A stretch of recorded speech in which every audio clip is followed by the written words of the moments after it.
Olá, seja bem-vindo a mais um programa Educação em Pauta e no programa de hoje eu converso com a professora Adriana Cristina da Silva Patrício. Ela é professora de História da Rede Municipal de Natal e também pesquisadora na área do movimento estudantil secundarista do Rio Grande do Norte e é sobre esse tema que eu converso agora com ela.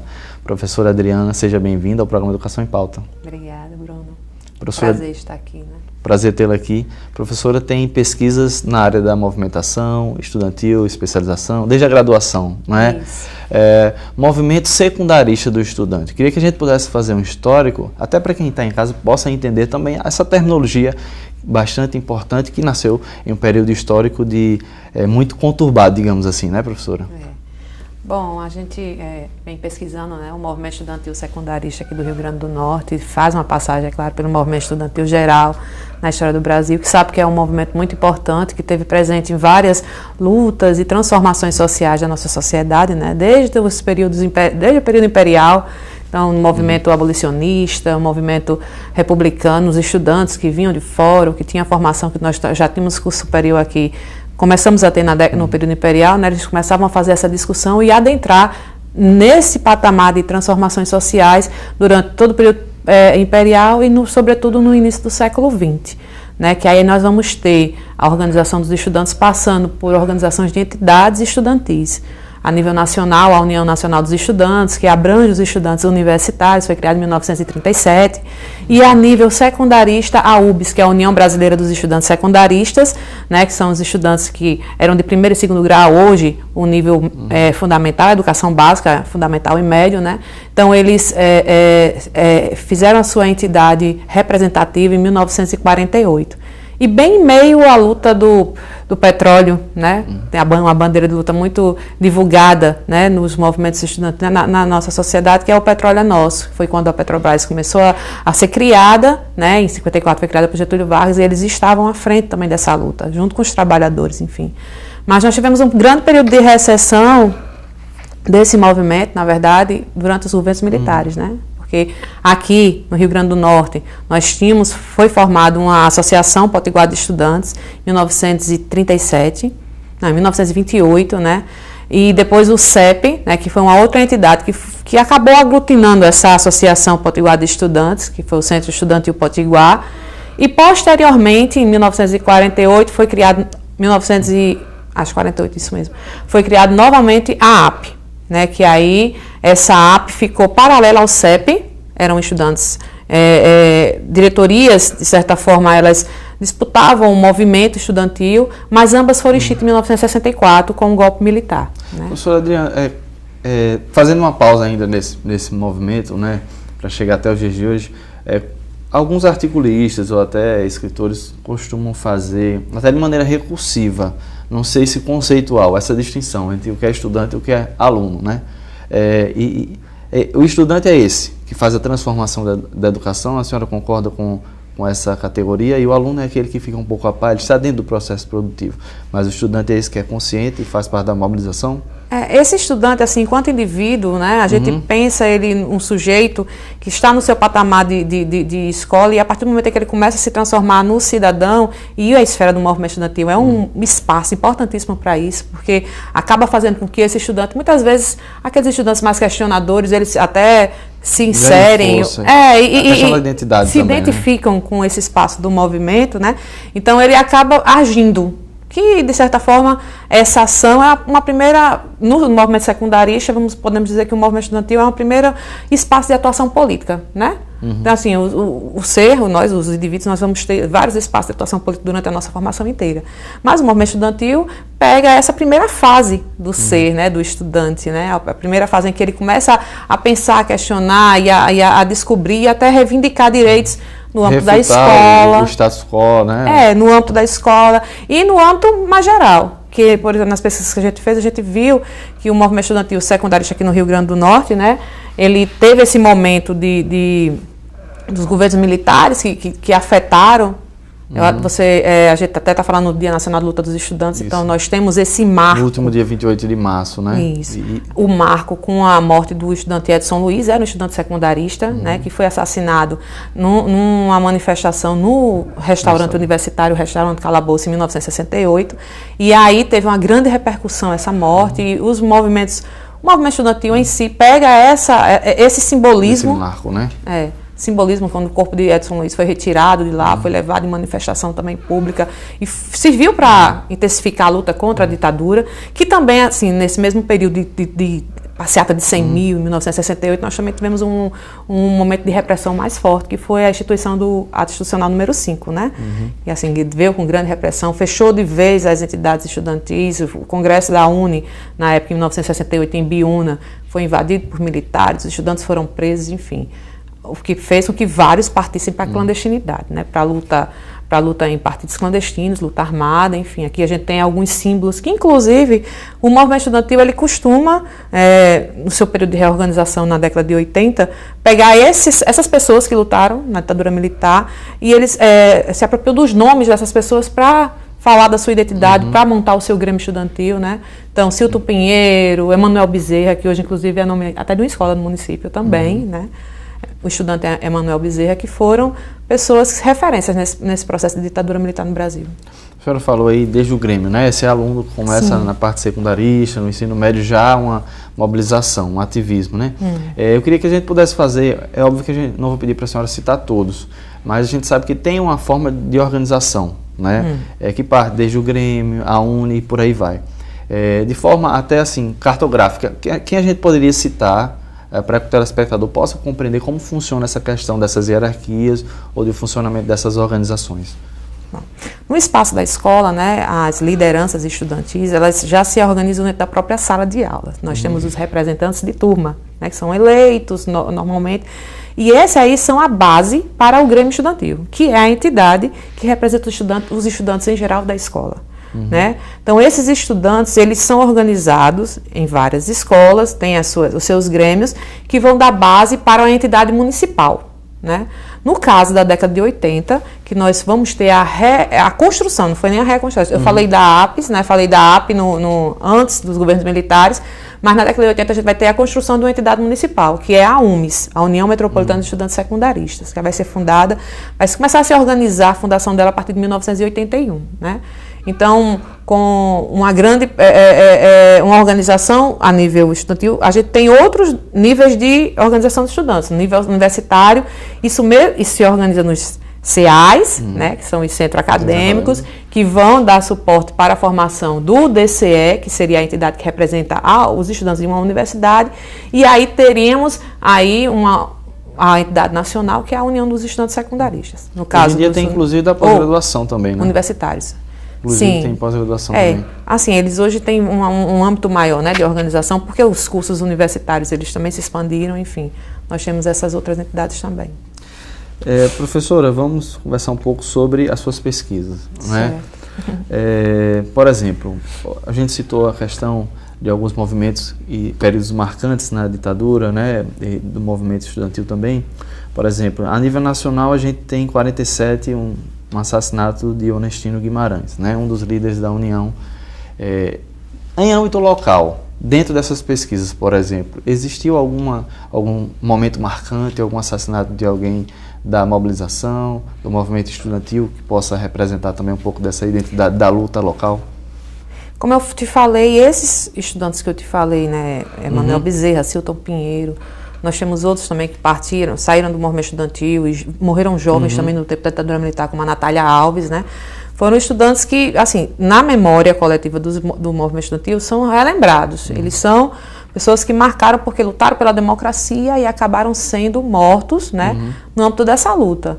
A gente tem aqui no movimento assim, secundarista, com a reorganização dos estudantes na década de 80, vários momentos, não de estudantes assassinados, mas vários momentos, e eu tive a oportunidade de aprofundar um pouco a memória desses estudantes, porque eu trabalhei muito com fonte oral. Entrevistei. Com a história oral, né? Com a história oral. Entrevistei. Nós tivemos acesso a panfletos, jornais da época, os jornais oficiais também que traziam notícias do movimento estudantil, mas assim, a grande gama mesmo de material que a gente colheu foi através das entrevistas. E aí a gente teve a oportunidade de ver um pouco do que era, da dedicação desse estudante. Uma das pesquisas a gente falou sobre a cultura política no militante estudantil, que ele doava praticamente seu tempo todo ao movimento. E isso, é claro, levava a vários conflitos na sua vida pessoal. Porque você imagina, um militante estudantil que sai de manhã de casa, ia para fazer o movimento estudantil, chegava de noite, às vezes não chegava no outro dia, enfim. E isso, de certa forma, causava um certo conflito, né? Com a família. Dentro de casa, né? Enfim. O que você está fazendo, né? Enfim. E até o próprio comportamento acabava se modificando, porque ele entrava em contato com uma formação, um espaço de formação, uma cultura política que vinha do tempo da ditadura. Muitas vezes os estudantes estavam na década de 80, mas observavam que havia ainda uma repressão, havia uma vigilância, se comportavam dessa forma, liam materiais que eram tratados como clandestinos na década anterior e liam também com esse cuidado, com esse medo, né? É uma geração que é como se estivesse se punindo, né, como uma consequência da geração passada, né? E ela vem assim, os comportamentos, a música que acabava influenciando a sua vida, até na sexualidade mesmo. Ele pensava, por exemplo, muitos desses movimentos eram baseados contra o regime capitalista, né? Então, viam as ações, viam suas próprias ações como ações que deveriam romper com esse sistema capitalista. Então, a gente viu isso nas falas dos depoentes do movimento estudantil, né? Na década de 80, na década de 90 também, que a gente foi até o período do Fora Collor, né? Assim, as entrevistas, e porque a UMES ela foi criada em 81, 82, e ela teve uma certa divisão durante esse período. Ou seja, a partir de 1985, nós tivemos duas diretorias, uma mesma entidade com diretorias paralelas, que brigavam pela legitimidade, né? Então, uma tinha uma participação muito grande com a influência do MR8, que é o Movimento Revolucionário 8 de Outubro, né? Que estava dentro ali do PMDB, e outra com estudantes independentes, também ligados a partidos mais como o PT, que tinha sido recém-criado, PCdoB. São forças contra-hegemônicas, mas que têm também o seu viés político específico, cada uma, né, professora? A senhora falou especialização, desde a graduação, né? Sim. Estudantes em perspectiva, Movimento Estudantil Secundarista do Rio Grande do Norte. Pesquisa com recorte entre 1982 e 1992. Né? A gente vai fazer um breve intervalo, mas voltamos ainda sobre esse assunto. Tá certo, professora? Certo. Vamos ao breve intervalo e a gente volta com esse convite para que você possa observar como pesquisas nessa área da mobilização estudantil aconteceram aqui no Rio Grande do Norte. Voltamos já depois do intervalo com mais um bloco do programa Educação em Pauta. Até já!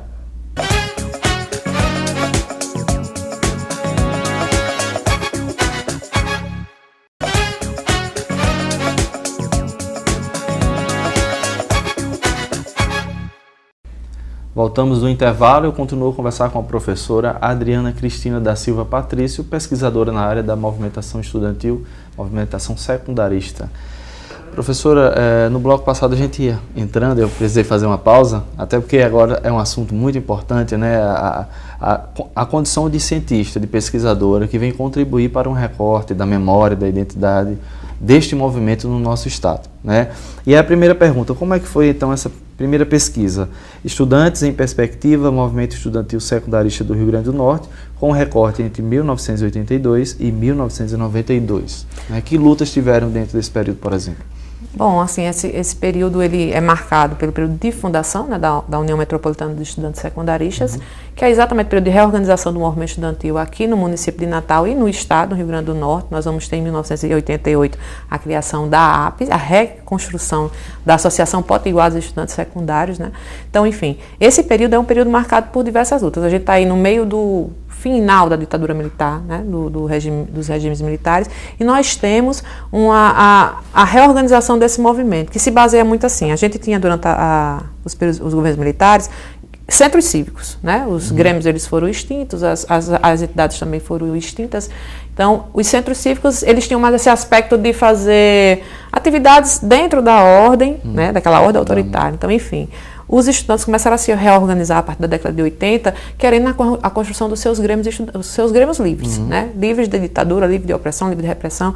Em 1985 eles tiveram a lei, né, de criação, foi a lei de Aldo Rabelo, ou Aldo Arantes, a lei de Aldo Arantes, ela foi permitia a reconstrução dos grêmios estudantis. Então, nós temos aqui, por exemplo, no Instituto Federal, que na época era ETFERN, né, a criação do primeiro grêmio estudantil do município, né? Então, enfim, eles já estavam querendo fazer isso, a lei, já tinham chamado, inclusive, o edital, a lei saiu e eles aproveitaram e transformaram o Centro Cívico Nilo Peçanha para Grêmio Estudantil de Jaú Maranhão. E isso aconteceu em vários. O Ateneu também é uma escola que ela é muito referência nesse processo de luta estudantil secundarista aqui no estado. Então foi de lá que saiu os militantes, até antes mesmo, na década de 70, várias referências do movimento estudantil, mesmo nesse período de clandestinidade e tal, saíram da escola Ateneu. Então, enfim, esses estudantes, eles começaram a lutar pelos seus grêmios, eles eram contra a ditadura, mas era lutando contra a repressão dentro da escola, às vezes entravam em confronto com as direções, né, que tinham uma postura autoritária também, e contra a ditadura lá de fora também, né? Então era uma luta que vinha de dentro para fora da escola, lutando contra o sucateamento da educação, pela precarização dos ensinos, que nós tínhamos escolas com deficiência, e uma coisa que mobilizava muito os estudantes secundaristas, que mobiliza inclusive até hoje, é a luta contra o aumento das passagens de transportes, né? Então era um movimento que conseguia fazer com que vários fossem para as ruas. Então, nos recortes de jornais, a gente visualiza manifestações com muitos estudantes na rua contra o aumento. Na época, CETRANS, né, que fazia esse controle. Então, enfim, eles iam para a rua com carro de som. Até mesmo nós conseguimos observar, e tinha, como eu falei para você, estava falando no final do bloco anterior, como nós tínhamos entidades paralelas, né, diretorias paralelas que atuavam. Tinha algumas que tinham uma postura mais, né, greve dos professores, por exemplo, umas que apoiavam, uma diretoria que apoiava a greve dos professores e outra que já era contra.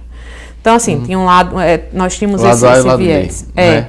No movimento estudantil, os conflitos, né, de concepção, né, então eram omnipresentes. E foi até 1992, porque a gente foi até o Fora Collor, né, o recorte já era um recorte longo, 10 anos, né, para fazer uma pesquisa bibliográfica, mas enfim, nós fomos até o Fora Collor, que também foi um movimento que teve uma repercussão muito grande, uma grande atuação do movimento estudantil, mas claro que envolveu os setores organizados da sociedade, trabalhadores, entre outros, mas como o movimento estudantil é um movimento de massa, né, que leva muita gente para a rua, tinha esse pontapé. Aqui no estado, a gente tinha uma característica que o movimento, ele pediu o Fora Collor, mas lá os depoentes falavam, né, e diziam que não queriam só Fora Collor, queriam Collor e todos os outros, porque não queriam que um vice-presidente de Collor assumisse, né? Então tinha essa característica também no movimento estudantil.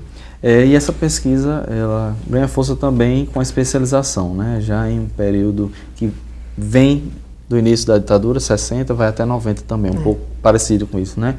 Só que essa pesquisa tem outro viés, não é isso? Cultura política dos militantes. Problematiza também um pouco dessa questão, desses. O que é que eu fiz? Quando eu peguei as falas dos depoentes na reorganização, tinha muito material que eu achava importantíssimo sobre as transformações na vida desses militantes, né? Que aí eu não utilizei nessa primeira pesquisa, que ela falava de uma maneira mais geral, das lutas, da organização das entidades, mas eu achava que aquilo era importante de ser escrito. Então, o que é que eu fiz? Numa especialização que eu fiz posteriormente à graduação, na História do Campo da Cidade, eu peguei esse espaço de militância e aí eu comecei a aprofundar. Militância estudantil. Como é que era a vida do militante? Então, peguei as falas dos depoentes, acrescentei. Fui também para alguns que militaram no tempo da ditadura militar, aqui no nosso estado, como Luciano de Almeida, enfim, falando sobre como é que era a vida, a luta estudantil naquela época, e vi que na época da ditadura, e depois foi como eu te falei há pouco, né, que muitos dos aspectos da cultura política daquela época da ditadura militar estavam presentes. Nos gostos, no jeito de se comportar, no jeito que os grupos se organizavam, na observação da repressão. Então tudo isso ainda estava muito presente e foi observado durante essa pesquisa, né? Uma cultura política que os grupos que apareceram, né? A gente tinha vários caminhando, os grupos antes, que hoje em dia tem uma grande referência ao JS, antes era a Viração, né? Então, enfim, esses grupos eles se organizavam e tinha essa cultura política que o militante, o estudante entrava e começava a ainda entrar nessa militância, né? Nessa mudança cultural também. Professora, e a sua última pesquisa, que foi do mestrado, com o mesmo Sim. tema, né, se aprofundando. Inclusive com uma questão muito importante que é a participação feminina no movimento estudantil potiguar, mais uma vez o recorte do Rio Grande do Norte, como espaço de luta política na década de 80. Para realizar essa pesquisa, a senhora encontrou pouca, não só participação, mas também registro dessas ações do gênero feminino, por exemplo, na luta, no ativismo político, na liderança, por exemplo? O interessante é exatamente assim. Quando eu fui fazer a primeira pesquisa, né, eu fui atrás dos presidentes da entidade. Então, quem foram as pessoas que entraram, que reconstruíram, que foram presidentes? Todos homens, né? Não tinham mulheres nesse movimento, né? Então, tinham. Não, elas não estavam nesse papel da questão lá, mas elas estavam exatamente entrando. As entidades estudantis estavam preocupadas com a organização dos departamentos femininos nessa década de 80, né? Hoje a gente já tem até um viés maior, departamento feminino, mulheres, minorias, negros, mas naquela época o departamento feminino estava começando a ser discutido dentro dos movimentos sociais. E aí, nesses grupos que eu te falei, né? Tinha um, por exemplo, que dizia, não, a gente tem sempre que botar uma mulher, a gente queria marcar o lugar da mulher. E aí eu fui atrás das depoentes, das mulheres, as que participaram, que aí falaram também como eu me aprofundei aqui, quais eram como é não, o papel dela dentro do... O papel e também quais os desafios para entrar, né, nesse espaço. Se eu estava te falando que um militante estudantil passar o dia fora, você imagina para uma mulher, né? Não é porque assim o pai... Uma não, década que para ir para um congresso basta. Não vai, né? Então, enfim, mas tinha, e muitas participaram e tiveram uma participação importante. Nós tivemos vice-presidente de idade, uma das entidades estudantis dessa época, uma das diretorias, né? Nós tínhamos 13 pessoas, 6 eram mulheres, então tivemos. E aí nós fomos atrás dos recursos e discutimos um pouco de gênero nessa pesquisa da dissertação, né? E assim, mesmo sendo um espaço privilegiado, onde os homens estavam junto com as mulheres discutindo a questão feminina, nós também tínhamos situações de machismo, nós tínhamos alguns machismos velados, como algumas depoentes falavam, né? A gente se viu, mas para ser a vice, então elas falavam nisso. Da discussão dentro dessas próprias reuniões entre os estudantes, alguma depoente disse assim, até da questão da palavra, da colocação, da decisão, como é que isso acontecia, por exemplo? Tinha uma depoente que falava assim, olha, a gente não via o machismo, era velado. Claro, né? Era velado. Por quê? Porque na hora que se pedia para que aquela pessoa para que uma mulher assumisse, você via que os meninos já não gostavam, tinham um certo receio, não. Então, enfim, elas falavam no comportamento, nas relações, na hora de dividir as tarefas, né? Sempre tinha as tarefas femininas, ficavam realmente só... Eles colocavam como tarefas femininas só para as mulheres. Então, enfim, isso era muito presente ainda, né? Na sociedade, é claro. Isso a gente fez uma pesquisa e nessa pesquisa a gente teve a oportunidade de estar discutindo o gênero e olhando como é que foram os avanços das mulheres na história. Esse século XX foi um século que teve grandes transformações, o feminismo conseguiu, né? A Michelle Perrault, a Margaret Hack conseguiram nos dar muitas informações e, de certa forma, dar uma direção teórica também ao trabalho. O primeiro momento da estrutura do trabalho é essa inserção da mulher na política, na história, né? É uma contextualização bastante importante. Construção na UMES, também no movimento estudantil, volta a APES, né? É a politização do movimento estudantil, é um pouco disso, né? Essa participação da mulher dentro do próprio movimento. Dentro desse trabalho, né? É óbvio que além do recorte histórico, da rica memória norte-rio-grandense da movimentação estudantil, o que a senhora pode destacar como, digamos assim, um trecho que lhe ressalta aos olhos dentro desse ativismo que ele colocou como autor desse trabalho? Da dissertação? Bom, eu acho assim que eu vinha, e eu acho que é importantíssimo, né?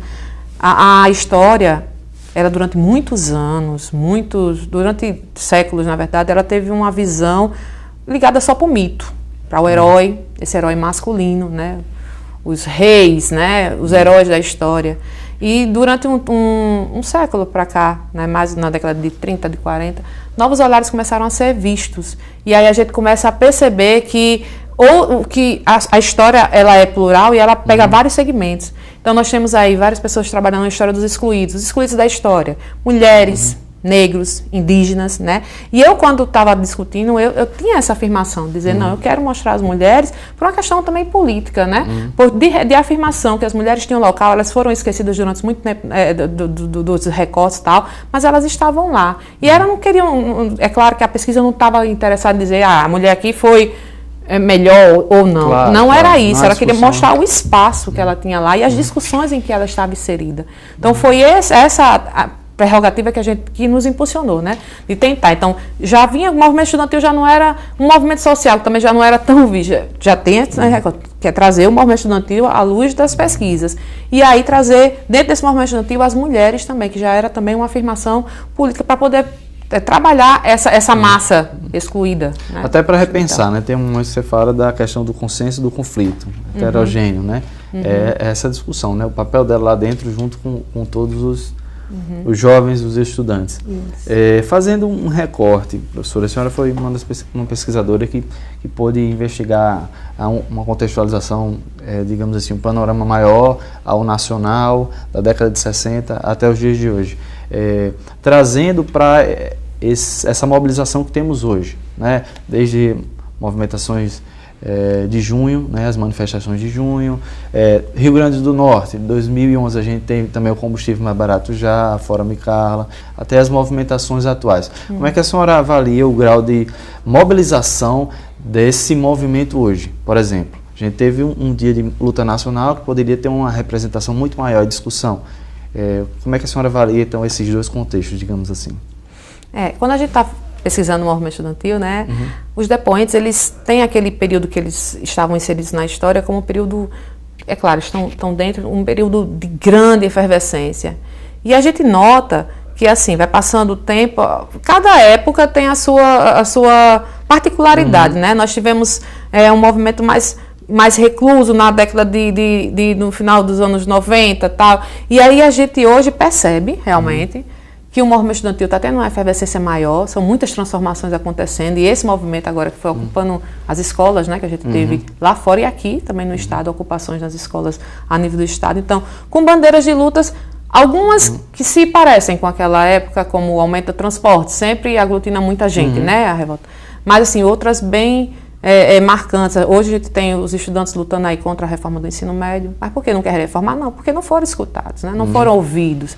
Hoje nós temos, naquela época a gente estava discutindo a questão do espaço feminino, né? Hoje tem muitas outras demandas. Nós temos movimentos muitas bandeiras, né? Movimento LGBT, de mulheres, de negros, tudo isso aí passando e fervilhando no movimento estudantil, né? E aí, uma outra discussão assim, que está bem em voga e foi trazida, é a questão da escola sem partido, né? Que os estudantes também são contra essa lei que está sendo tramitada aí no Congresso Nacional. E aí eu, como professora de História, que faço também parte da seção regional da Associação Nacional dos Professores de História, da ANPU, que está fazendo vamos dizer assim, uma discussão com a sociedade muito aguerrida com relação a essa questão da escola sem partido. Não é porque a gente é a favor que a escola tenha partido, não existe Exatamente. Isso. Mas existe aí, por trás desse projeto da escola sem partido, uma tendência, um interesse maior de despolitizar, de deixar de criticar, dos estudantes serem seres críticos, que vai exatamente em conta com o que é o papel do professor de História e dos outros professores na educação, né? Também, né? Fazer com que o cidadão se transforme num ser crítico, que ele pense, que ele discuta, que ele interaja, e aí a discussão vem exatamente ao contrário, que faz com que o movimento estudantil também tome essa bandeira como uma bandeira de luta. Então tem ensino médio, tem a reformulação, tem e as lutas nacionais pela democracia.